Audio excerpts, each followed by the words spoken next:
Doctor Nandini, dietitian from EVR super speciality hospital. మనం ఈరోజు మాట్లాడుకునే టాపిక్ వచ్చి థైరాయిడ్ గురించి మాట్లాడుకుంటున్నాము.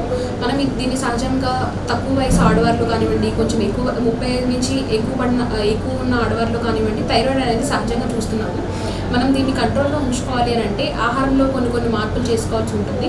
అవి ఏంటి అని అంటే మనం తీసుకునే ఆహారం యథావిధిగా తీసుకోవచ్చు, కానీ వాటిలో ఆకుకూరలు కానివ్వండి, కూరగాయలు కానివ్వండి, ఇట్లాంటివి ఎక్కువగా చేర్చుకోవడము, జంక్ ఫుడ్ కానివ్వండి, కూల్ డ్రింక్స్ లేదు అని అంటే మైదా ఇట్లాంటివన్నీ తీసుకోవడం తగ్గించుకోవాలి.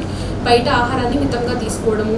అండ్ ఇంకొకటి బ్రకోలీ కానివ్వండి, క్యాబేజ్ కానివ్వండి, లేదు అని అంటే సోయాబీన్స్ కానివ్వండి, ఇట్లాంటివి తీసుకోవడం ద్వారా ఏంటి అని అంటే మన బాడీకి అందే అయోడిన్ కంటెంట్ని అవి తగ్గించే విధంగా చేస్తాయి. కాబట్టి దీన్ని ఎక్కువగా తీసుకోకపోవడం మంచిది. 10 నుంచి 15 రోజుల గ్యాప్లో తీసుకోవచ్చు.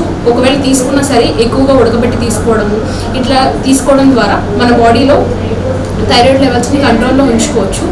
అలాగే ఏవైతే డాక్టర్ ప్రిస్క్రైబ్ చేశారో ఆ మందులను వాడుతూ మనం బయట ఆహారాన్ని తగ్గించుకోవడం ద్వారా థైరాయిడ్ లెవెల్స్ని కంట్రోల్లో ఉంచుకోవచ్చు.